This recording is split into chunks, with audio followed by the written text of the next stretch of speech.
Hey folks! Today I want to show you how I solved my accuracy problems here on my milling machine project. In the last video I showed you that the surfaces here where the linear guide sits are not as good as I wanted them to be. And thanks a lot to everyone who commented and suggested solutions. And my solution I decided for is scraping now. I bought this hand scraper here. It's not very expensive, especially compared to the cost of this project completely. And it had a carbide scraping blade. I sharpened it with a special geometry I will show you later. And yeah, to be able to scrape the surfaces here, I also need a straight edge to glue the surfaces, so I see where I have to scrape.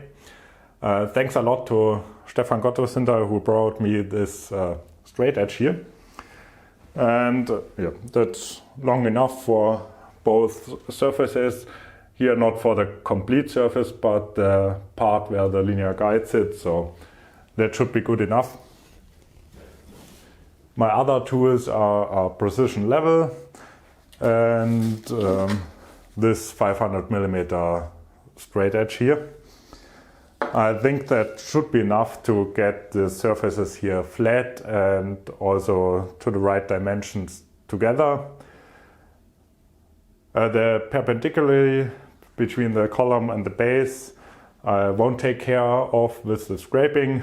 I think I will use a leveling epoxy between here when the machine is Before I can start scraping now, I need to prepare everything, so let's start.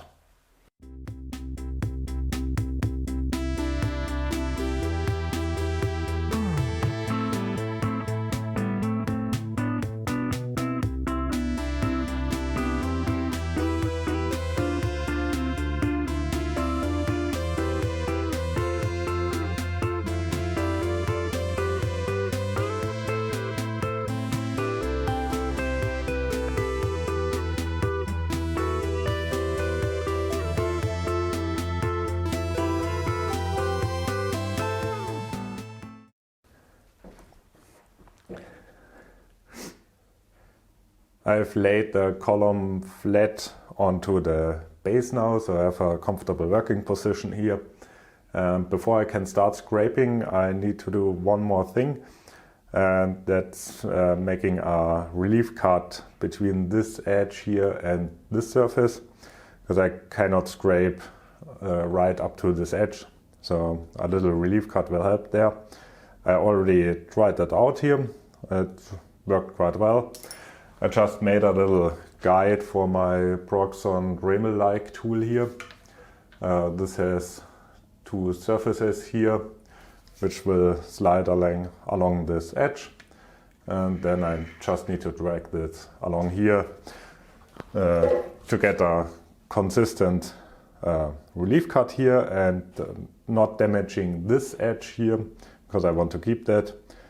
This relief cut is about 3.5mm wide, so I have plenty of room up to this edge for scraping then. And also the linear guide has still a lot of material here left to sit on, so I don't expect any problems here.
be able to scribe mild steel, I need a different geometry on my carbide insert here compared to the standard negative cutting edge for cast iron. So luckily Alex from an Engineer's Finding, his YouTube channel, showed how to grind the carbide tip here of your scraper to be able to scrape mild steel. So a big thanks to him, and you should definitely check out his channel. He has a lot of awesome stuff and explains everything very detailed. I will leave a link in the description so you can find him easily. This insert is dull now because I already scraped a little bit with it. So I need to resharpen it. And to grind this insert, I just mounted this diamond grinding disc to a motor here, and it's just botched together so it works. And yeah, let's sharpen that. I printed a piece with the right angle here so it's easier for me. And let's make the cutting edge blue so I see what I'm doing. And then just touch off a little bit on the cutting edge and the insert is sharp again.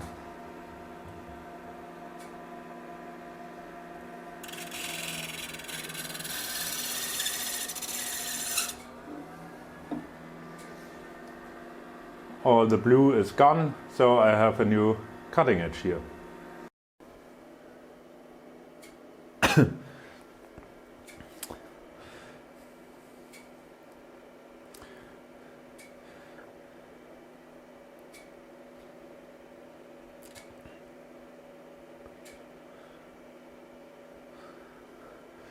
Oh, here are the first results after some roughing passes on this side.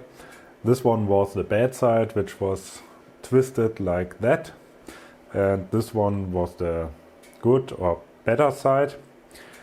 And I've written down some numbers here, which I measured with this precision level back here. And I placed it like that to measure the flatness in this direction and wrote down the numbers here. These numbers are the divisions on this precision level here, which has a resolution of 0.02 millimeters per meter. And here, for example, the arrow to the left and 1 means the bubble is 1 division to the left. And here the same, here it's 2 division to the right and 4 division to the right. Which means this surface has a bow like this in it. And I also confirmed it with the straight edge. When I put the straight edge on here, I can feel that the rotating point is somewhere here in the middle. And the same is on this side. There's 3 divisions to the right and here 1.5 divisions to the left. So in this direction, both surfaces are pretty much the same now. And I also measured in this direction. For that I placed this block here and put the level in this direction on there. And I also advanced it the width of the block here and here the width of the linear of the level. So I have some sections where I can measure. And here you can see that this side in this direction is pretty good already. Here 0.5, 0.5, 0.5, 0, 0, 1 to the right, 0, 0.5 to the left and 2 to the right. So it's a little bit worse on this end. And on this end I was only able to measure like 2 or 3 positions. And then the bubble was at the end of the position level, so this was really bad compared to this. And as you can see now, I can write down numbers on every position here, like 2, 2.5, 3 divisions to the right, 1 to the right, 2 to the left, 2 to the left, and here 3 to the left, here 0. So I'm already pretty close with this surface to this one here. And I think it took about 2 hours or something like that. I just measured these numbers here and marked with a Sharpie where to scrape, and scrape the worst part, I think maybe 8 or 9 passes.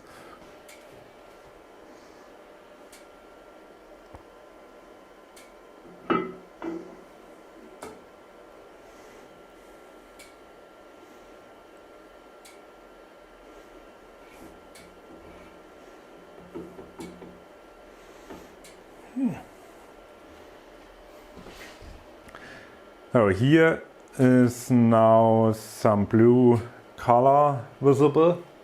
I hope you can see it also in the video.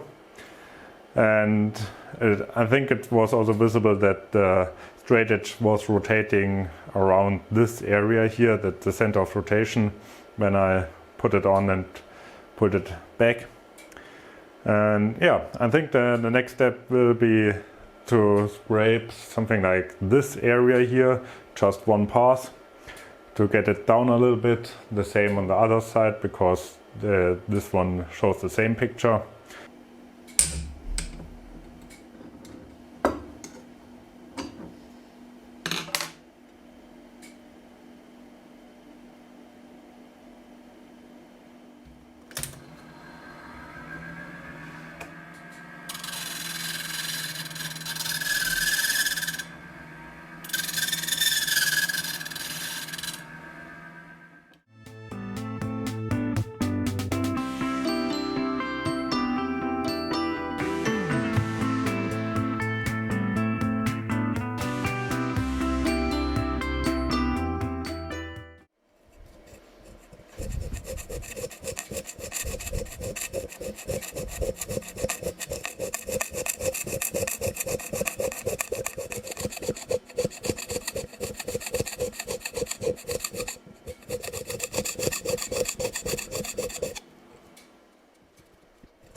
Okay, a lot has happened here since I shot the intro for this video.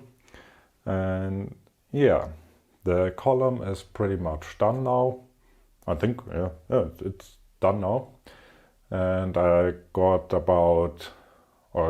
under 5 micrometer deviation and flatness and straightness and so on.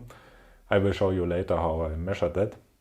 I'm pretty happy with this result, but it took an enormous amount of time to get this finished. I hope it will be a lot faster for the bed that's under here.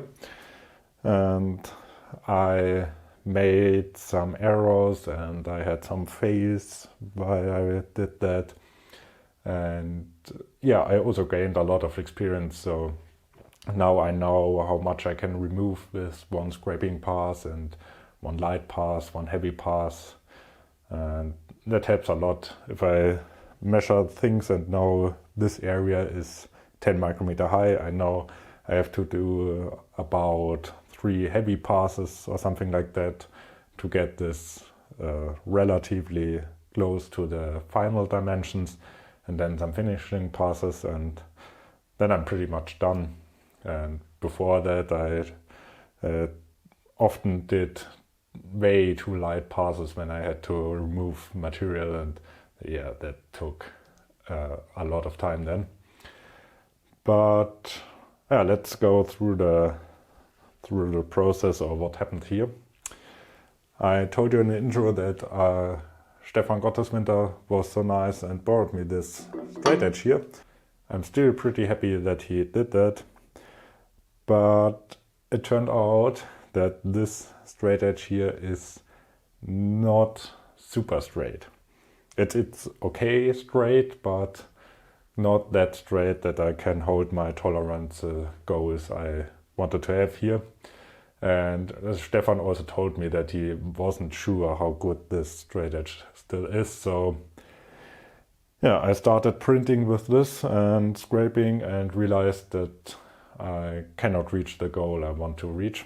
So another friend offered me to borrow something else.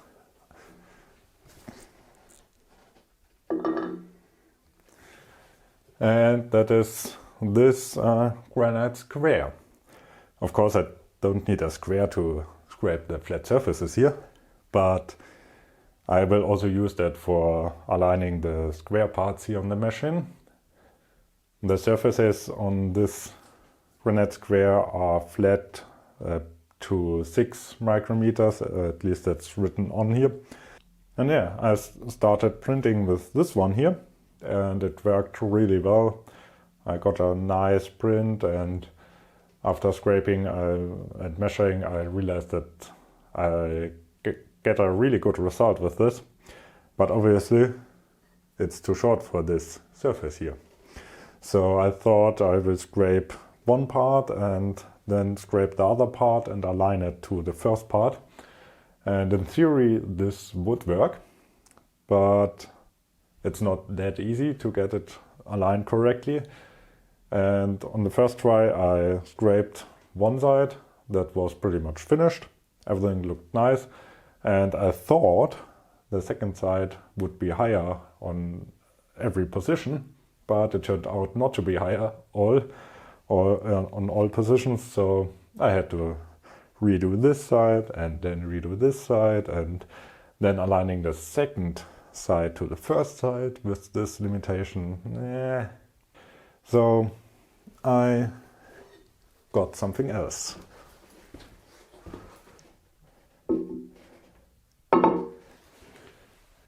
And here it is. It's a granite straight edge with a flatness of around 2.5 micrometers according to the inspection sheet. Yeah, and with this one, it went really easy to get the surfaces scraped in. It was really just printing, scraping the blue points away and redoing it. Yeah, I think that's pretty much all for this video. I will show you all the measuring I have done now. So if you are still interested in how I measured these two surfaces to each other and so on, you can stay here and continue watching, but I didn't want to include it into the main video now because it may take some time. So I hope you liked it, and yeah, next step is scraping the bed. I won't record that because it's pretty much the same as I did here, and then I'm at the point where I would like to be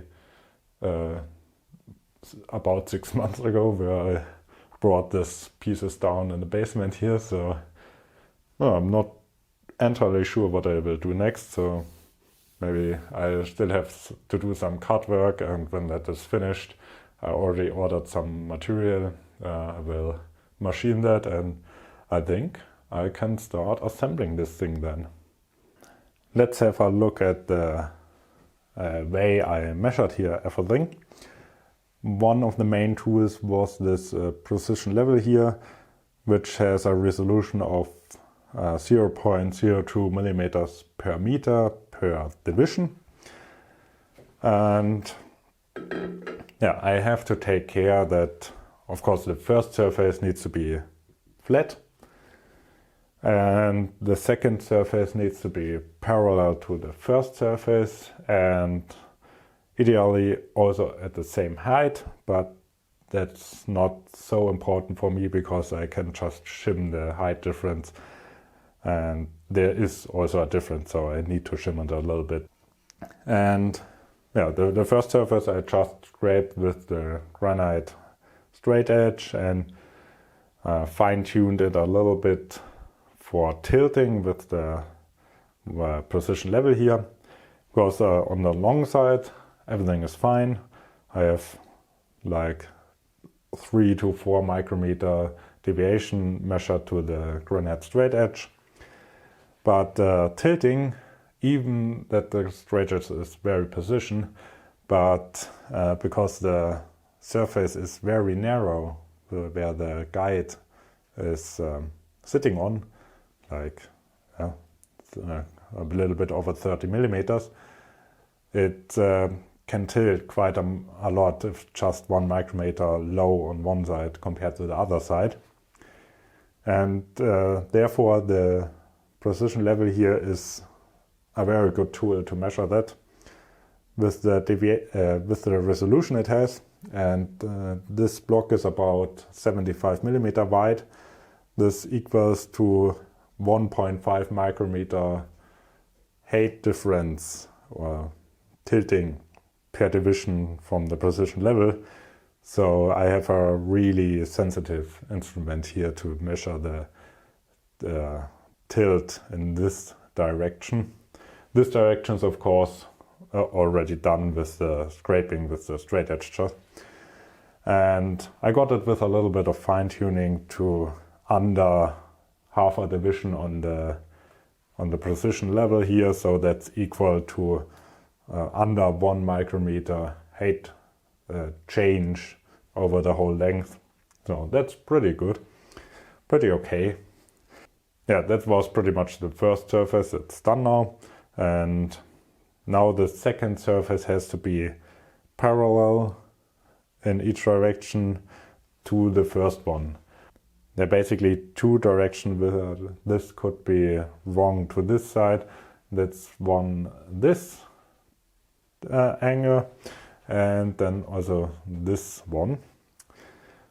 And yeah, this angle I could measure quite easily from this side to this side, just measure over there.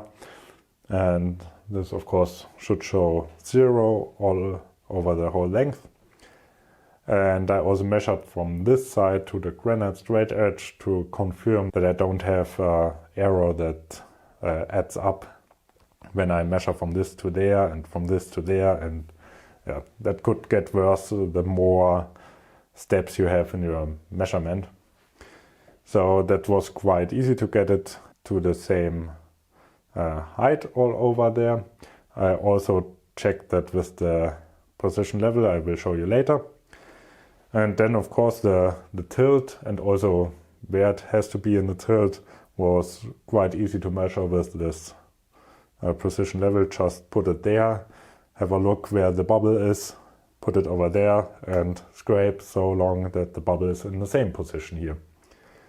And as I told you, the precision is more than enough, so the guides don't get jammed or bent afterwards. I can quite easily bend the guide to the side, so I see here 1 division change. So I know if I'm within 1 division from this side to this side, everything will be fine and there won't be excessive force on the blocks here. And well, that's pretty much how I measured this side to this side. There's also this twist gauge measurement by Robin Ronzetti. They just lays a flat edge in this direction over the surfaces and this one. I haven't done this here because I have this linear guide which I can move around, and I think that was easier and maybe also more precise way than the twist gauge. I think the twist gauge is great if you don't have blocks that you can move around. So the surface is now parallel to this one, and to check the height difference I just set the precision level to 0 with the machine fields on the base here, and then put it over here. I'm lucky that it is long enough. And there I saw that the bubble has about 4 to 5 divisions difference. So I had to shim that with 0.02 millimeters. And when I put this under here, then the bubble is again in the middle. So I know this surface is 2/100 of a millimeter low. And I was also able to confirm that with another measurement I will show you. So now I know the height difference, and I also moved this, this two blocks here around and checked where the bubble is, and it stays within, I think it was half a division, and 1 division is equal to 5 micrometer height difference over this length. So the two surfaces are well within 5 micrometer deviation in this direction. And I think that's pretty much everything I have to measure here.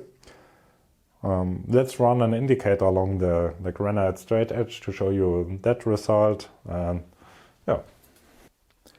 So let's have a look at the result here. So I zeroed the indicator. This has 2 micrometer per division resolution. And let's see, moving slowly, 2 micrometer plus about, going back to 0, wiggling around a little bit. There were 4 micrometer. And now I'm at the end. So I would say about 4 micrometer maximum deviation, which is okay. And here's the other way to measure the height difference between this side and this side. The indicator is now on 0, and I carefully remove it and place it on the other side. Oh, come on. Very carefully not to bump it around. And no, there's some dirt or something. Turn on the magnet, and here you can see the 20 micrometer difference in height.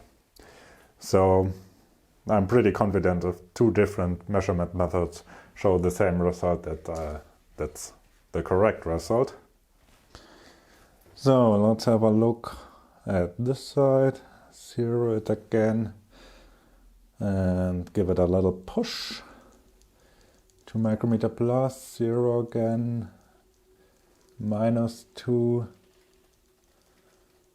and 0 again, and -2.